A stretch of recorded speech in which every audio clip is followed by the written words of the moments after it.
wobbling just a little as his mother's coffin was lifted onto his shoulder. 14-year-old Hugo Poland Bowen began the slow, painful walk into church, demonstrating the same fierce courage Dame Deborah James had shown during years of illness with bowel cancer. That walk into church, the weight of his mother's wicker coffin bearing down on his shoulder, will have been the longest, most surreal of Hugo's life. But Hugo, his sister Eloise, 12, and their father Sebastian bravely carried out Dame Deborah's final wishes, and under dazzling sunshine that reflected the most vibrant of women. Deborah was the Bowel Babe campaigner, author and podcaster who raised more than £7 million for cancer research following her own cancer diagnosis in 2016, aged just 35. Dressed in black according to her wishes, the family had arrived walking behind the vintage Rolls-Royce hearse carrying her coffin, the peal of church bells the only sound on the suburban streets as people fell silent in respect while they passed. They inched along the road, dry eyes fixed, no tears allowed to fall, not publicly at least. Hugo then joined the pallbearers, his father behind him, holding his corner of the casket, as they began the march into St Mary's Church in Barnes, southwest London, where the family live, for a private service. Deborah died, aged 40, on June 28, a day her family had steeled themselves for since the former deputy head teacher's shocking diagnosis of bowel cancer, already at stage 4, in 2016. Lorraine Kelly, Gabby Roslin, Sophie Rayworth and McFly star Tom Fletcher and his wife Giovanna, all friends with Deborah through her campaign work, were among the mourners at the private service yesterday. But outside, the people of Barnes paid their respects. Claire Ferguson, 46, said, "I didn't know her, but as a Barnes resident we took her to our hearts. She did amazing things and raised such an incredible amount of money.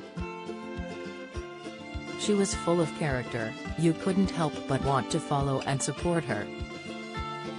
She's made me more aware, she wasn't much younger than me. I'm now more cautious than I would have been." That's what she wanted. Judy Wraith, 55, from nearby Putney, said, "It's such a sad story, but she made it such an inspiring story. The awareness for all cancers she has raised, and the way she lived her life, was so wonderful." Friends of Deborah's brother gathered to offer support. Patrick Aylwin, 32, said, "She was larger than life, she never stopped, it never abated even when she was ill. I think she would feel humbled by this, but it would mean a lot to her." Inside the church, where the service was conducted by the Reverend David Cook, Deborah's children read poems, Hugo's written by himself, and Sebastian, her husband of 13 years, gave the eulogy. Other poems and readings were accompanied by cellist Charles Watt, who played music from Gabriel Fauré. Jazz singer Natalie Rushdie, a family friend who is married to novelist Salman Rushdie's son Safar, sang "Tell Me It's Not True" from Blood Brothers. The words reflected Deborah's reluctant acceptance that her cancer could no longer be treated when she was told in May. By then, she had already had 17 tumors removed and scores of chemotherapy cycles. After her initial diagnosis in 2016, she had overcome initial depression to raise awareness of bowel cancer symptoms.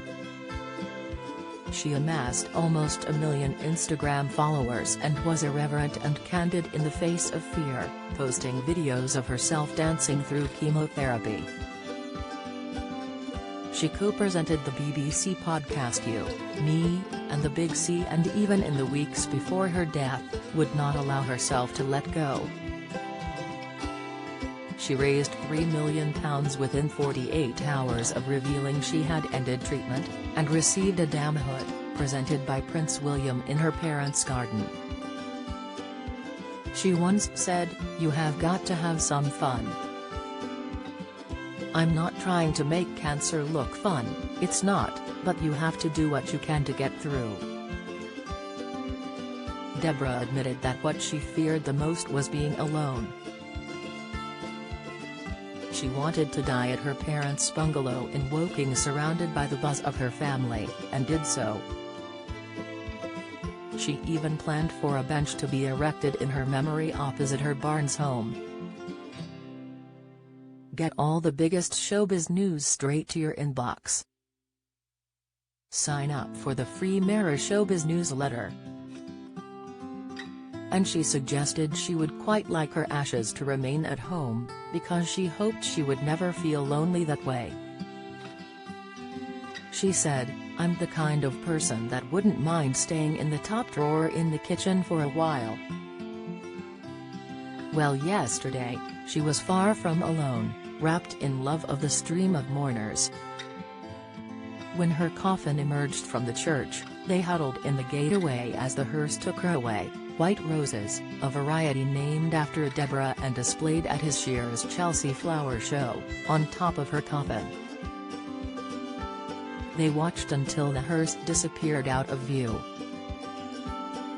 Eloise, in a glamorous black dress, low heels and velvet headband which would have delighted your fashionable mum, resolutely mouthed yes, when her grandmother asked if she was okay.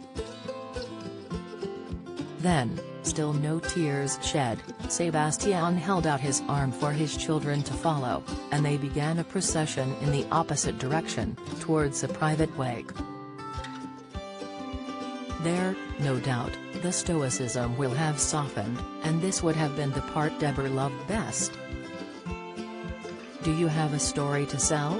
Get in touch with us at webcelebs@mirror.co.uk or call us direct at 0207 29 33 033.